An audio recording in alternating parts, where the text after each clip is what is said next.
I found that nothing in life is worthwhile unless you take risks. Nothing. Nelson Mandela said, "There is no passion to be found playing small and settling for a life that's less than the one you're capable of living." Now, I'm sure in your experiences in school and applying to college and picking your major and deciding what you want to do with life, I'm sure people have told you to make sure you have something to fall back on. Make sure you got something to fall back on, honey. But I never understood that concept, having something to fall back on. If I'm going to fall, I don't want to fall back on anything. I want to fall forward. I figure at least this way I'll see what I'm going to hit. Without consistency, you'll never finish. So do what you feel passionate about. Take chances. Don't be afraid to fail. There's an old IQ test, was 9 dots. And you had to draw 5 lines with a pencil within these 9 dots without lifting the pencil. The only way to do it was to go outside the box. Don't be afraid to think outside the box. Don't be afraid to fail big, to dream big. But remember, dreams without goals are just dreams. Reggie Jackson struck out 2,600 times in his career, the most in the history of baseball. But you don't hear about the strikeouts. People remember the home runs. Fall forward. Thomas Edison conducted 1,000 failed experiments. Did you know that? I didn't know that. Because the 1,001st was the light bulb. Fall forward. Every failed experiment is one step closer to success. You've got to take risks, and I'm sure you've probably heard that before, but I want to talk to you about why that's so important. You will fail at some point in your life. Accept it. You will lose. You will embarrass yourself. You will suck at something. There's no doubt about it. And I know that's probably not a traditional message for a graduation ceremony, but hey, I'm telling you, embrace it, because it's inevitable.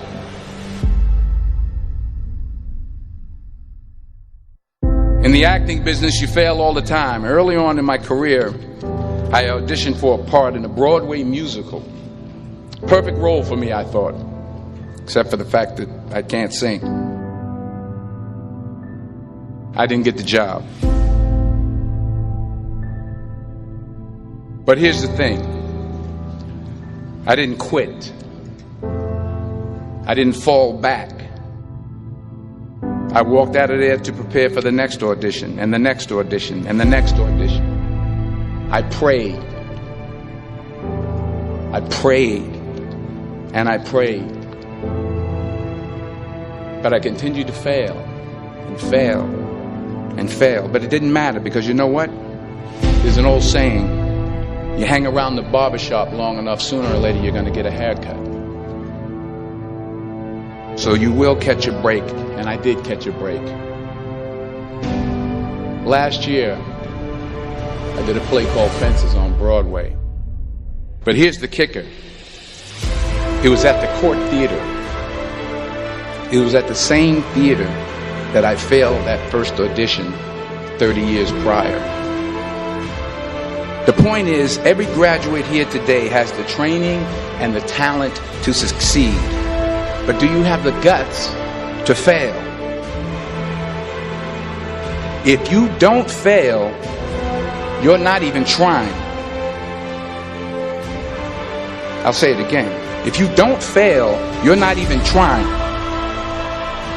To get something you never had, you have to do something you never did. So imagine you're on your deathbed, and standing around your deathbed are the ghosts representing your unfulfilled potential.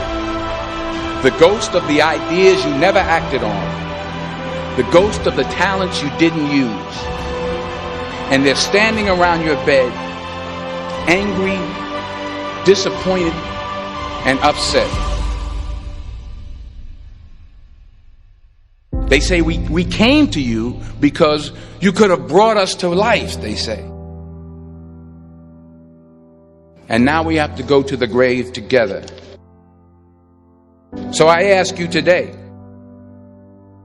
how many ghosts are going to be around your bed when your time comes?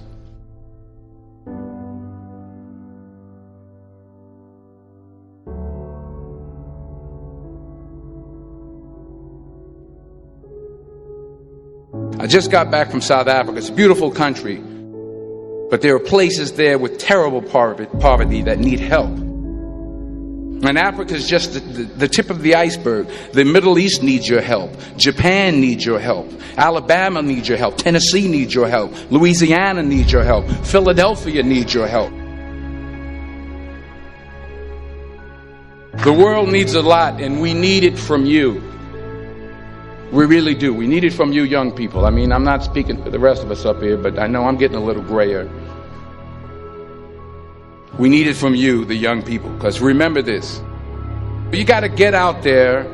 You got to give it everything you got, whether it's your time, your talent, your prayers, or your treasures. What are you going to do with what you have? I'm not talking about how much you have.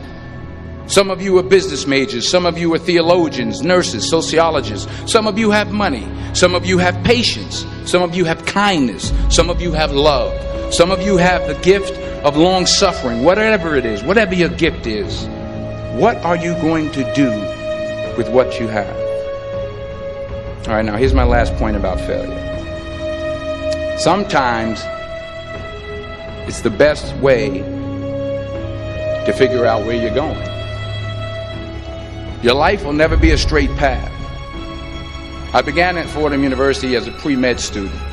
I took a course called cardiac morphogenesis. I couldn't read it, I couldn't say it, I sure couldn't pass it. So then I decided to go into pre-law, then journalism.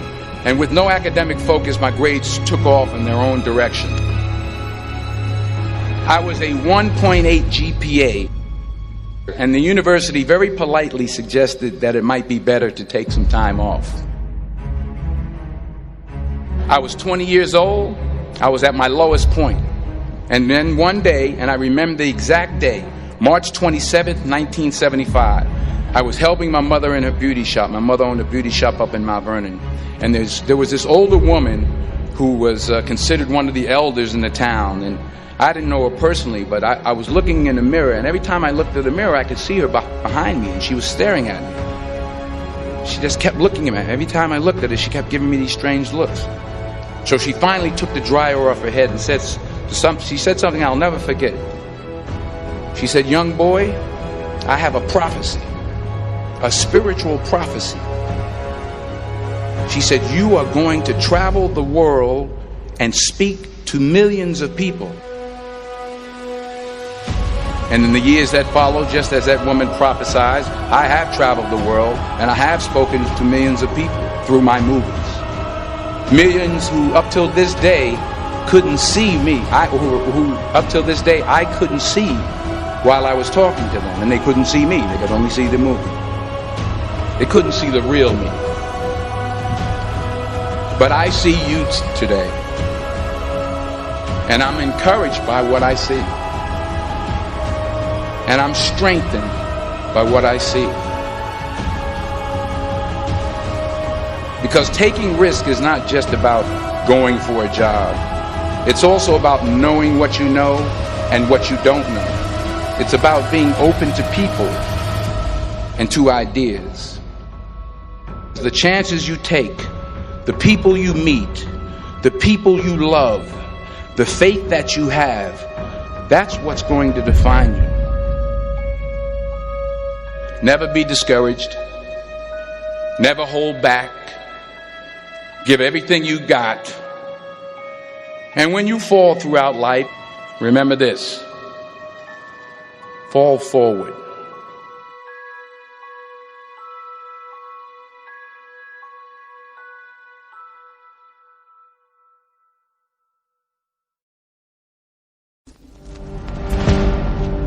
What's stopping you? Are you too tired? Didn't get enough sleep? Don't have enough energy? Don't have enough time? Is that what's stopping you right now? Don't have enough money? Is that the thing? Or is the thing that's stopping you, you? Excuses sound best to the person that's making them up. Stop feeling sorry for yourself. Get off the pity potty. Telling everybody your sad and sob stories, trying to get people to show up to your pity potties and your pity parades. If you ever see me in a Rolls Royce, a 6 or 7 star hotel, living my life to the fullest, don't get jealous of me, because I work my ass off to get it.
Well, I think the one thing that discipline definitely does help you with is it helps you get things done.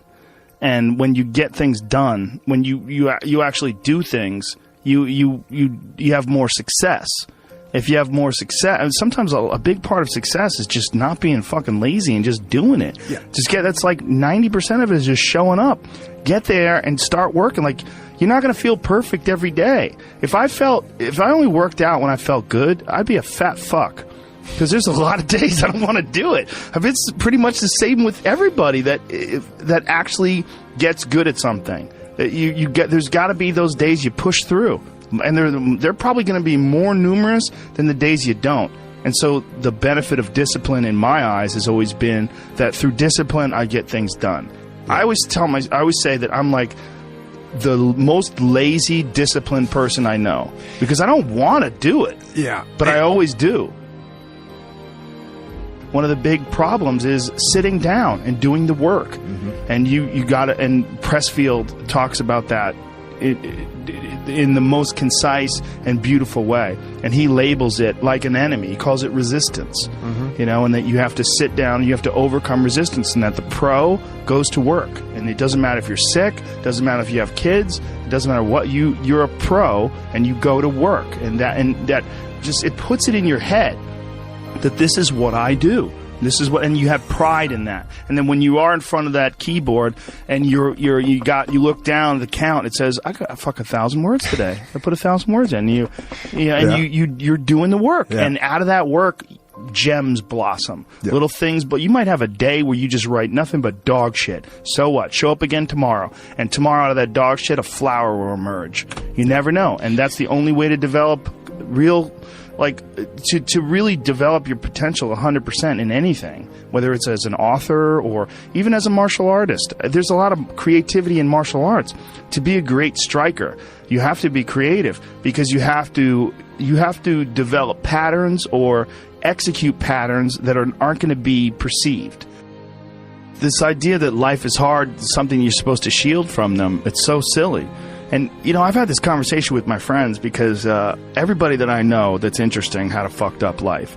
But now we have kids, and the last thing we want is our kids to have a fucked up life. So we put our kids in these good schools, we live in these nice neighborhoods, everybody eats healthy, and there's no fucking domestic violence, and everybody seems, it's so different than all of our lives. And we were talking about it. Me and Brian Callen were actually talking about it. Look, we all had fucked up childhoods, and everybody we know had fucked up childhoods. And they're all interesting. But I don't want my kids to be boring, but I also want them to be safe.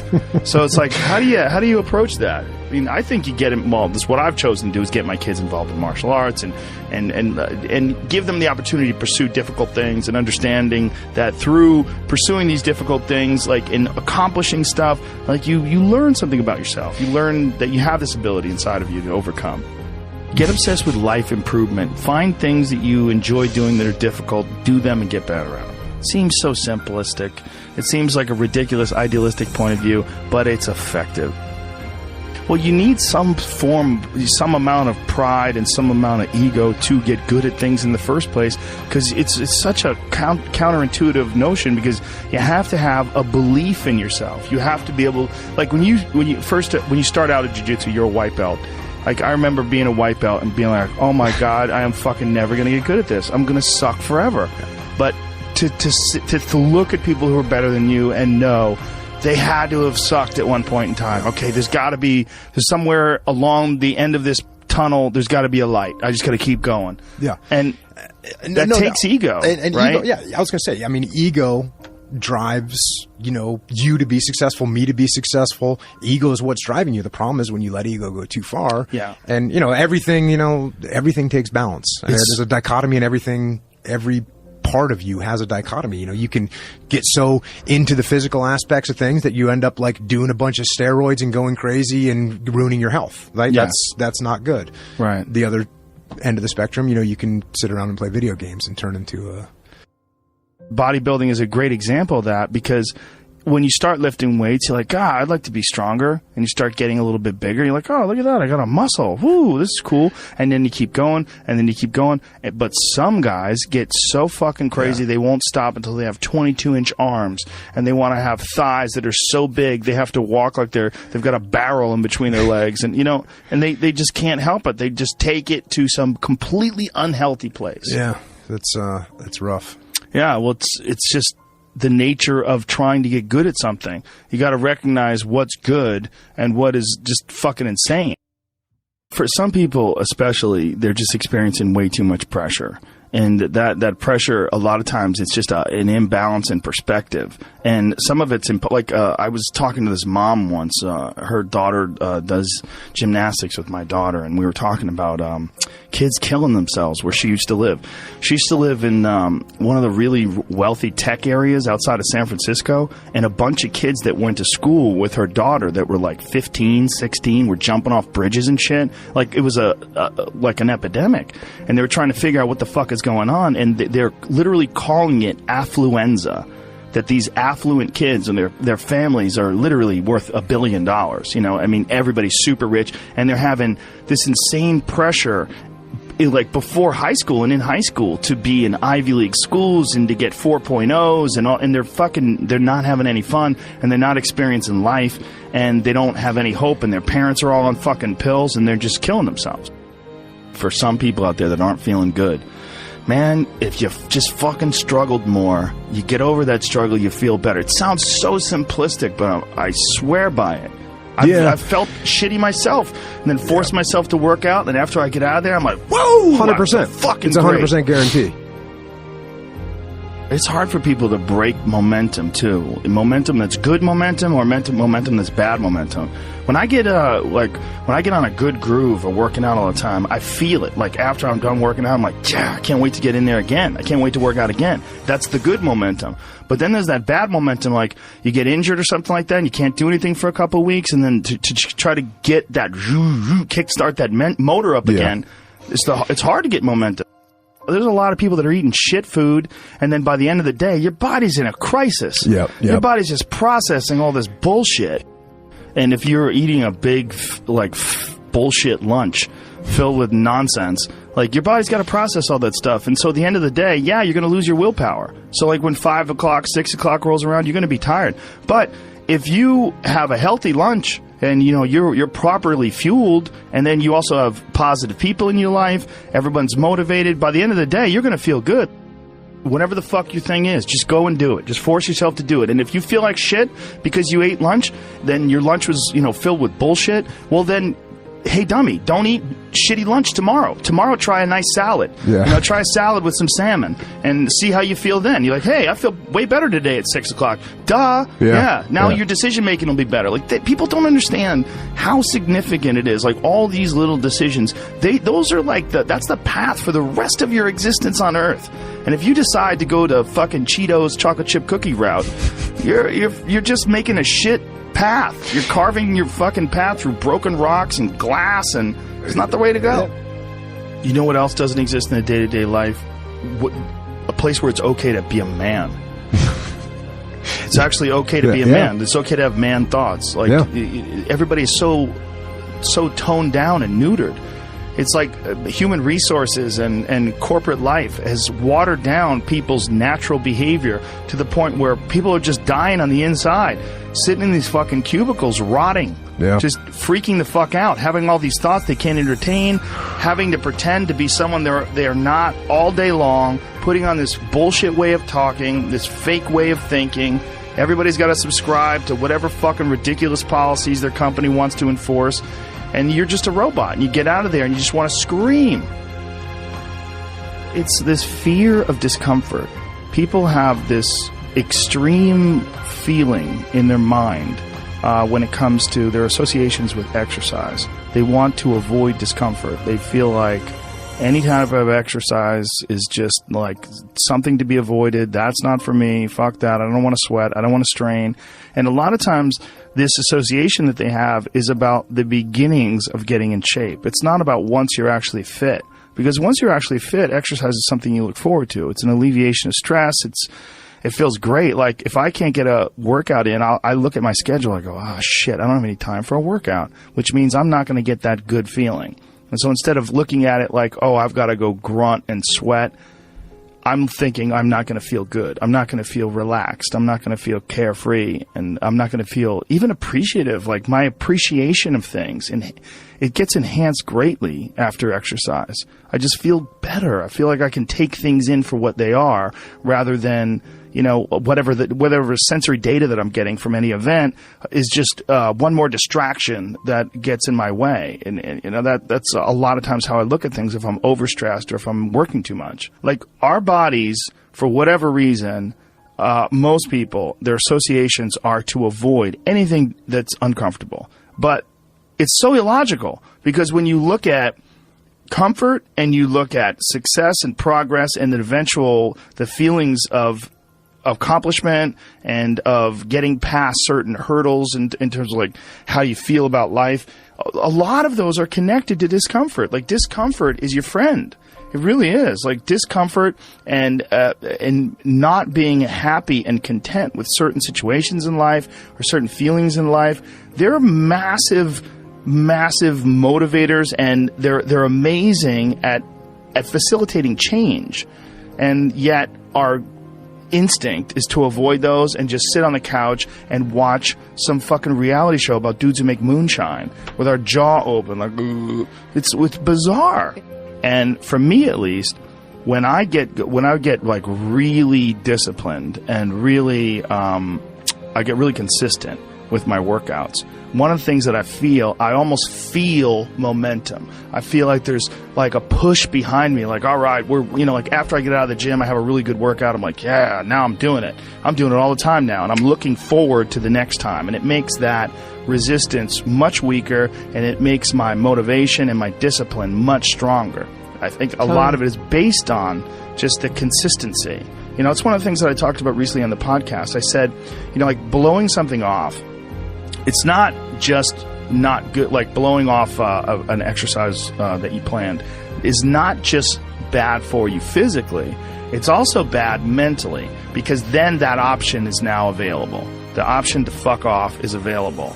And you did it before, and you're probably going to do it again, and you'll get mediocre results, not just in that aspect of your life, but maybe in all aspects of your life. Because I think that option to fuck off, when you embrace it, that is a pathway that you might choose when it comes to dealing with conflict in your personal life, dealing with business decisions, dealing with career decisions, like an uncomfortable decision that you might be faced with, where maybe you need to make a change as far as like what your pathway is in life, but you don't do it, and instead you fuck off. And that the inclination to fuck off, I think, that gathers momentum as well.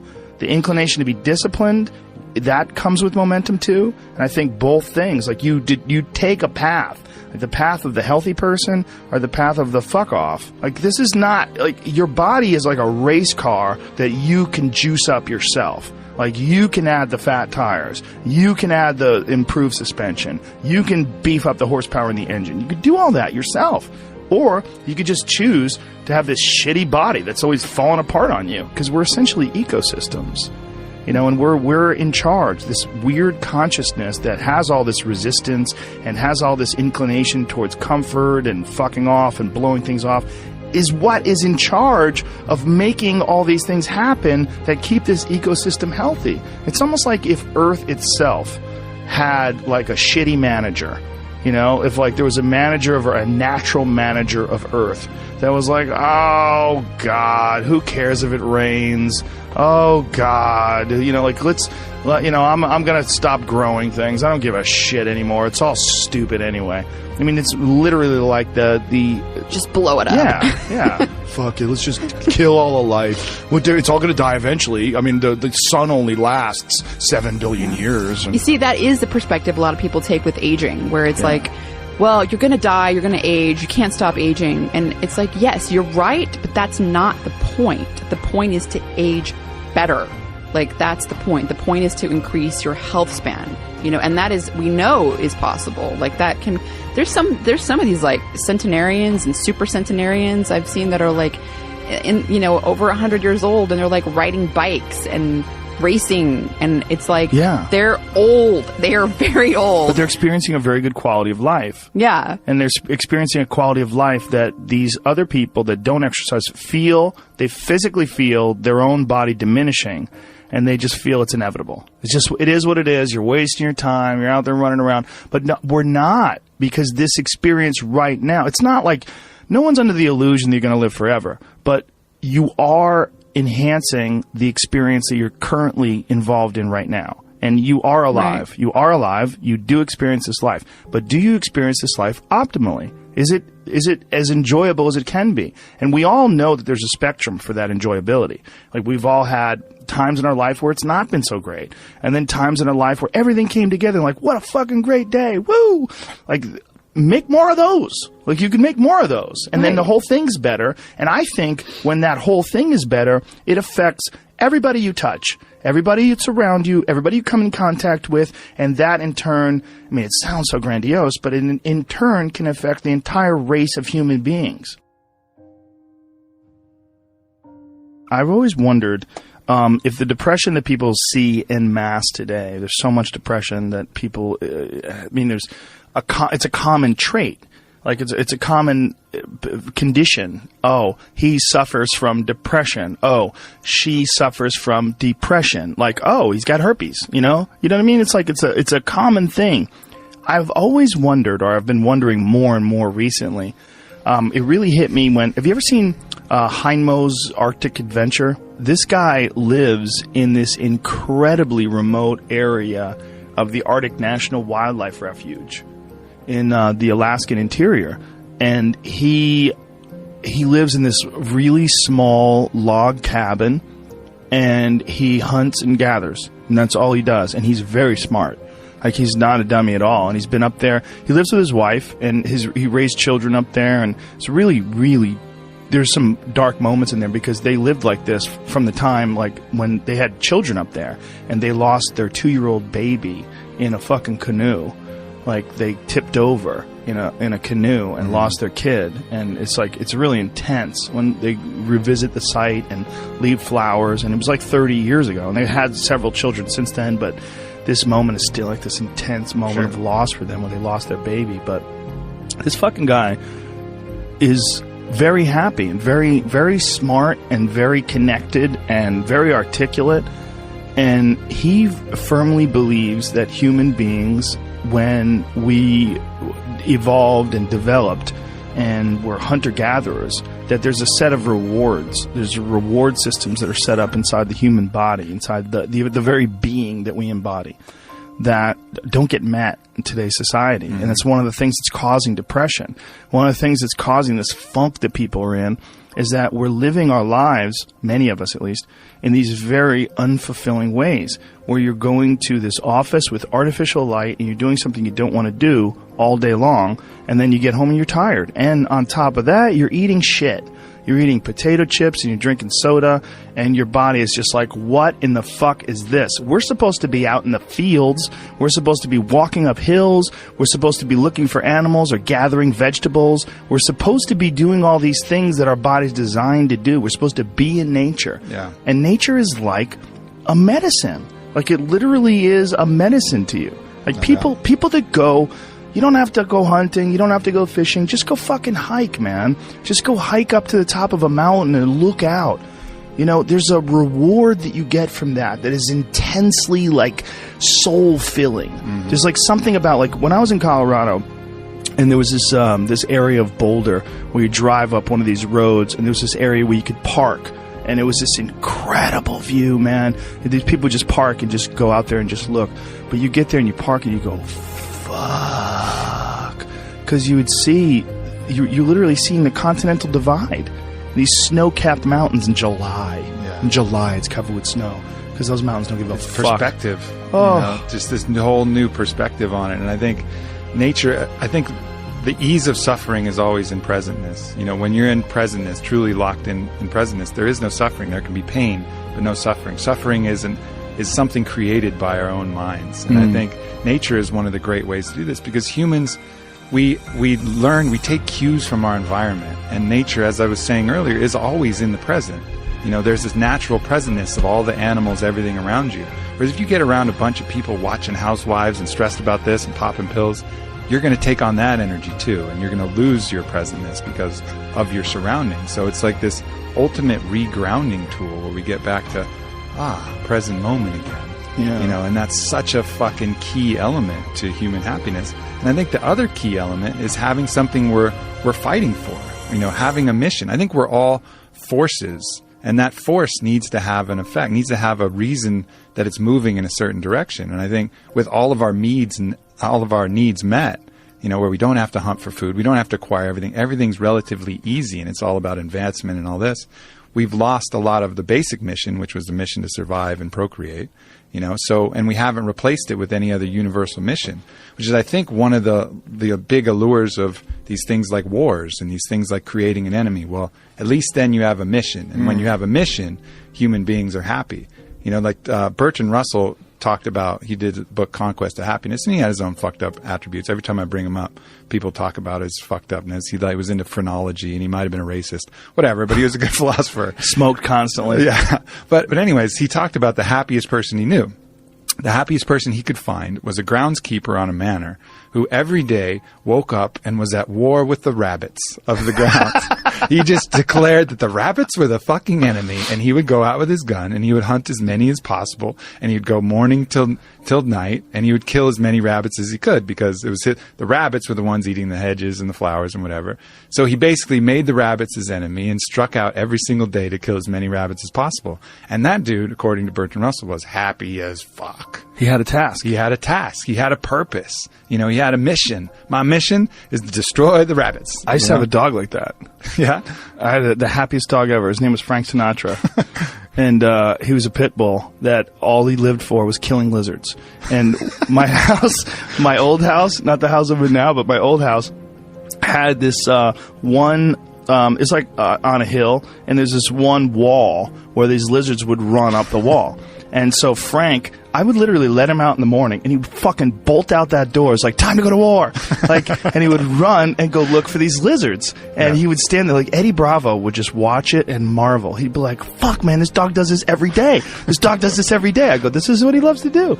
And he would go there, and he would have his paws on the wall. And he would, and he would go crazy, and he would jump up and try to grab a lizard, and occasionally he would get one. And he'd be like, fuck yeah. And he would get one, and he would go looking for another one. He would go, and it was a pretty big yard, so he would go wandering around the yard looking for anything else that fucked up, anything else that was slipping. There was constantly, unfortunately, twice I had to take him to the hospital because he got bit by rattlesnakes. Because rattlesnakes were slipping too, apparently.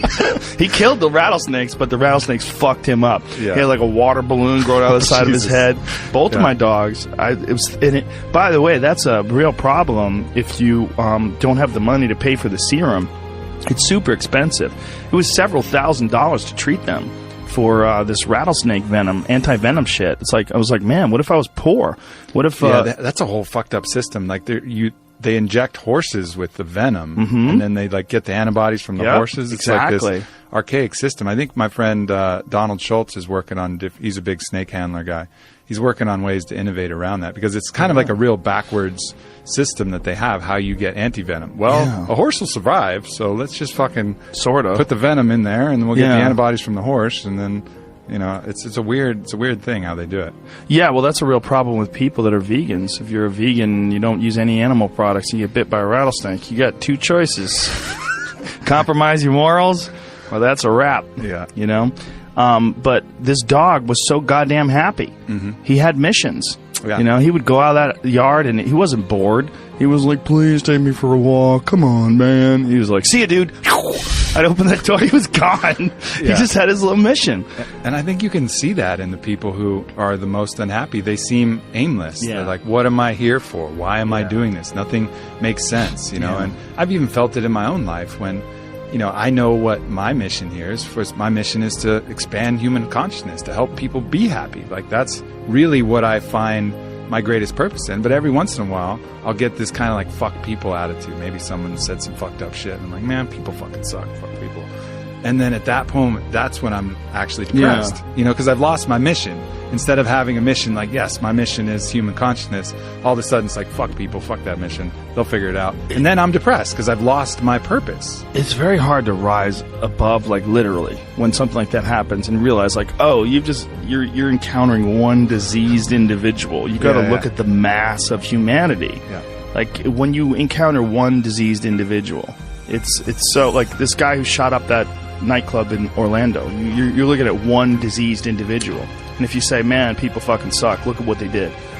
Well, look at how many people that are responding with rainbows on their Twitter pages and love and all the best wishes to those folks that got killed and all that. I mean, I was looking at this guy's page who's an animal lover who was organizing people to go to the homes of the victims and see if they have pets that are trapped.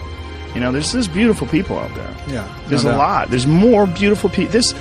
This is without a doubt not just the safest, the easiest. This is the happiest time in terms of like being able to like reach out and send love to people and have people send love to you.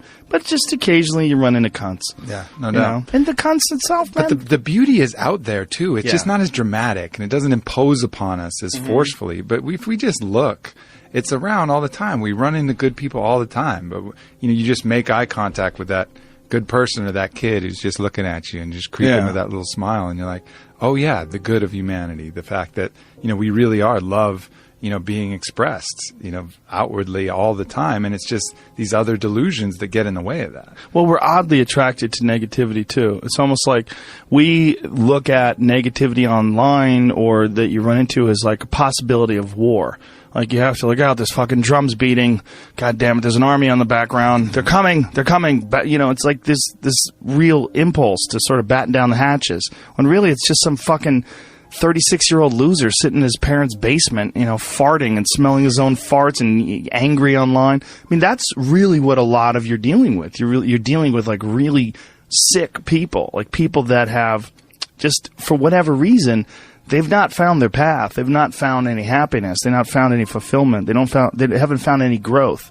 They're just stifled or rotten in some sort of a weird way. It just hasn't really worked for them. Yeah. And so they're lashing out. They're lashing out at the world. And you run into one of those, and you're like, people suck. Yeah. And that's the initial response. And then the more conscious response is to look at them and have compassion for that person. Yeah. That's hard to do, right? That is hard to do. And our system isn't based upon that. Even if you look at the U.S. penal system, it's very much about punishment. Whereas if you watch that documentary that Michael Moore did, Who to Invade Nest, where they go to Norway, they have a whole different idea of what the penal system is for. It's about restoring human dignity and cultivating, a change, really making change in the person. It's not about punishment. It's about actually changing that individual so he doesn't do it again. And then you look at the recidivism rates between our prisons and Norway's prisons, and they're just dramatically different. That impulse to punish immediately, is not the healthiest impulse. That's just going to create more issues down the road. You're not rehabilitating anybody. You're just taking even more broken people and putting them out in the world and hoping they're not going to do the broken things. Well, it's not going to fucking work. The right impulse is always that compassion and looking to see, as if that was you, how all of these fucked up elements of the world and choices. I'm not overriding the fact that they had choices in all this. They're not free of guilt. But look at that like this is the person that just made some bad choices and had some tough shit to deal with and couldn't overcome it. The resistance in the video game was higher than his skill set, and he wasn't able to choose to work and choose to the positive elements that would allow him to overcome it. Yeah, see that. It's also Norway's dealing with far fewer people. That's true. That's a good thing for them. And it's also they don't have that conquerors mentality that we have. So we're so wrapped up in success and also in punishment.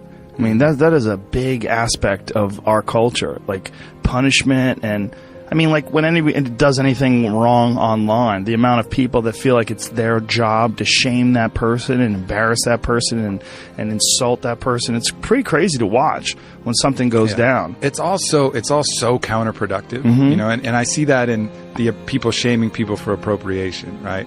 So let's say, for example, someone wears a headdress at a fucking festival, right? They're probably they're not doing it to mock the Native Americans, most likely. It's probably like a mild appreciation and interest. I think this looks cool.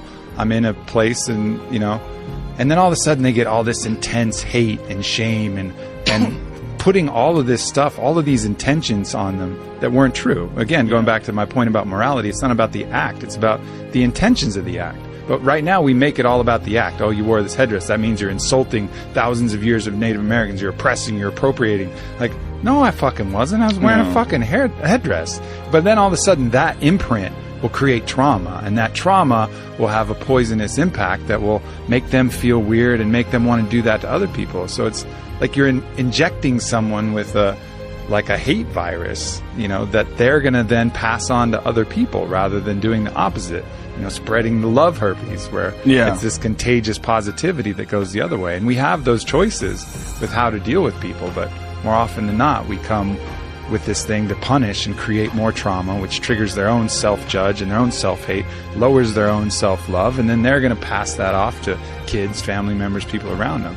There's just two sets of dominoes that we can choose to take either path.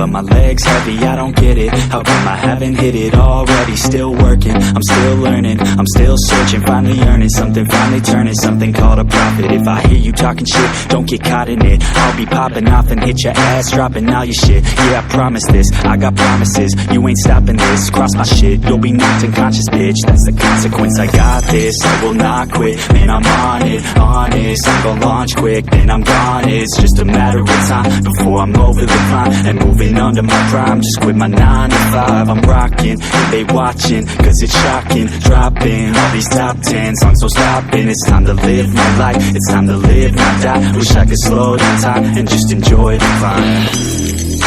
And I'm the one to get it, bro. I swear to God I get it, bro. So don't just let me get it. Yeah, let's go. I'm gonna get it, yeah. Yeah, I'm the one to get it, bro. I swear to God I'll get it, bro. Hey, I ain't never giving up. Said I never give up. I got this, man, I got it. I will not quit, I'm on it. Never rock it. Got the block lit, I'm toxic. Spitting logic, make them nauseous. Honest, can I stop this? Never cautious, drop it. I'm the hardest. Knock, knock, bitch, watch it. I'm the fucking king of rock, bitch. Pop it, spitting hot shit. I'm topic, chronic.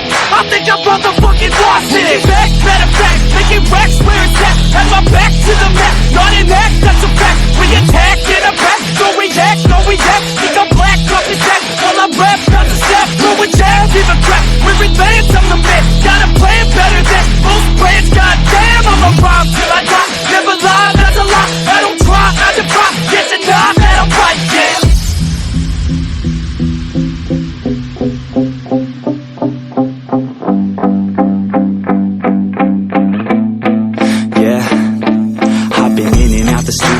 Like a student though, working on a movement, yeah, I'll do it cause I'm in the zone. And you know that I'm ready for the shows. How it goes, I don't know, but I'm waiting till I'm chose. Run, roll, here I go. All these people wanna know what you think of them lately. Do you really love me or do you really hate me? On a scale of 1 to 10, what would you grade me? All this social media has got me going crazy lately. Everything's inflated, mainly everyone's invaded. Privacy is naked, man, I really hate it. God, I really hate it. I just wanna make it through all this fake shit. Living in the real life, living for some real times. Talk about the real climb, passionate in real rhymes. Steal time back from my 9 to 5, taking back my fucking life. I just wanna feel alive. And I'm